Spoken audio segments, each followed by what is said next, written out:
Hi, I'm Kyle Watts. My project dealt with the City and County of Denver municipal government. My sponsor was the Denver Office of Sustainability, now renamed the Denver Office of Climate Action, Sustainability, and Resiliency.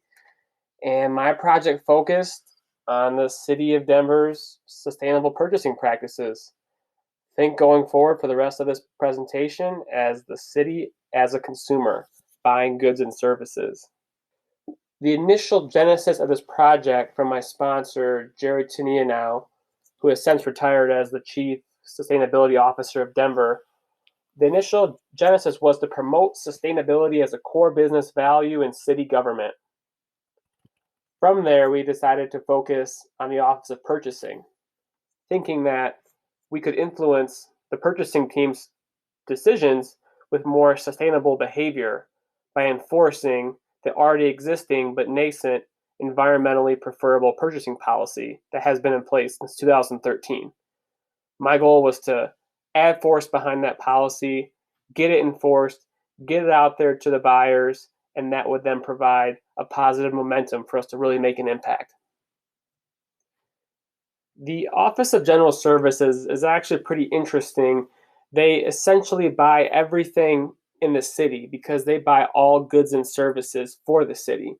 They buy city buses, they buy roads, they buy asphalt, they buy paint for the roads, they cover the zoo and the airport. They actually have 1,621 active contracts that total over $5 billion. When you walk down the street, you start to see city purchases everywhere. And I know it's sort of common sense, but once I had this project, it became a bit overwhelming as I started to kind of see that the scope of this was probably broader than I had realized.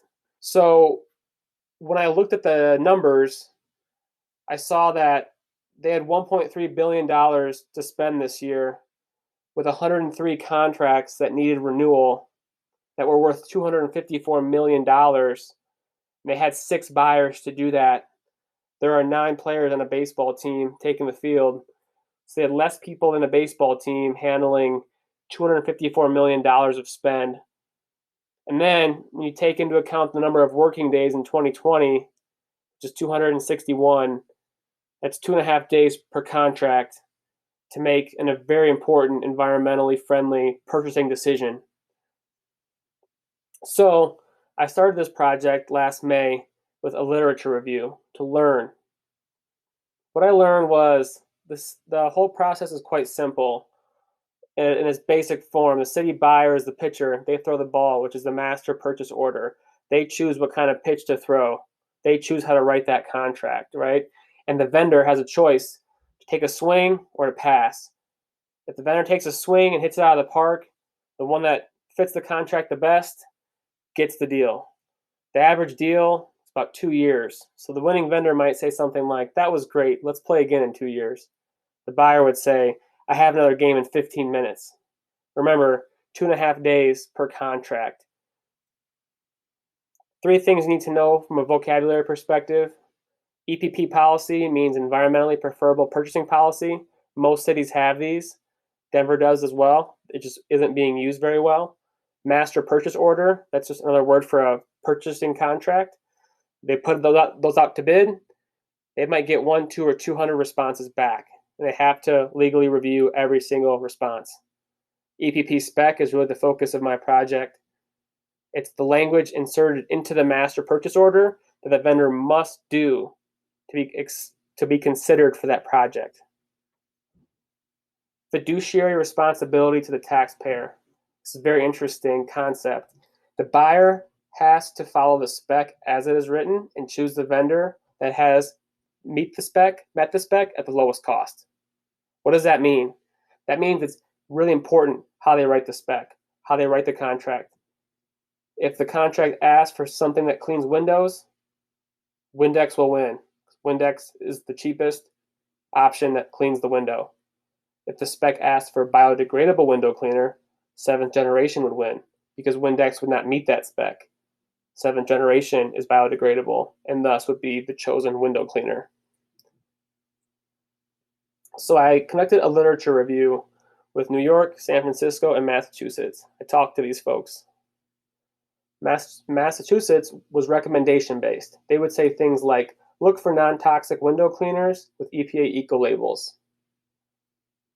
New York had minimum standards for certain product categories. They would say things like, you will only buy window cleaner that is certified EPA non-toxic. That's their minimum standard. San Francisco is the most rigid, by far. They have a list, and you must buy off that list. They would say something like, you will buy the exact window cleaner that is on this list. Words matter. Being able to tell a buyer you will buy something versus saying when financially feasible or look for this, look for that, makes a big difference. It all comes back to that fiduciary responsibility to meet the spec at the lowest cost. What all these three cities had in common, I found, though, was they had a good EPP policy that created an EPP program team that gave the purchasing team tools to make better decisions and write better contracts for the environment. I found that Denver lacked all of this. We don't have specs by product category. We don't have a program management team, nor do we have a council that approves specs on a regular basis. We have no tools to speak of, very little frontline help, and we don't track our progress. So here's where I made a pivot. Given the scale of this project and how overwhelming it could be quickly, I chose to focus on two things: publishing specs as a tool for buyers. This is powerful because remember, all approved specs are approved for that master purchase order for that product category forever. So if we can change that spec from Windex to 7th generation, that's a permanent change. That's a win for the environment. It's a win for the city. Specs also help buyers. They're cheat sheets.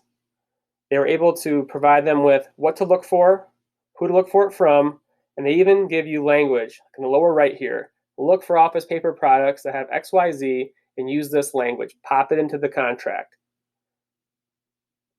So now it was time to go to the front lines to implement and see how I could get these specs rolled out. I received kyle.watts@denvergov.org email address and access to all of the city's files and databases. What I found was Pareto's principle once again proved to be true. Of the 103 contracts worth $254 million coming due in 2020, 16 of them, or 20%, were worth 80% of the total value. I focused on those 16. So with those 16, I pivoted the data and spread it out linearly. I looked at top down, the biggest contracts to smallest, and when they were coming due, and chose to focus my efforts interviewing those contracts, vendors who were due first. Sent out emails to all these folks and got a great response rate. I had leverage. They knew their contract was coming due. They knew I was interested in talking to them about their upcoming contract that was worth millions of dollars, and I was able to get a lot of great information from them as to what the city is failing at, what we should be looking at more when we explore environmental options for their contracts. I made a matrix to show which categories we can act now in and which categories we should pass. Act now is when you have a high ability to improve a contract that is very unsustainable quickly. An example would be single-use plastic. A no action, lower left, would be something that is federally mandated, like firefighting foam. It's a regulation and we can't change it. I had an output of recommended action by product category with my rationale for the top 12. Finally, I empowered the front line with tools. I published a success story to boost morale and get the momentum going about the great work we're doing with Envirotech Services with our de-icing program, which is best in the nation. That is published to the Office of General Services purchasing website.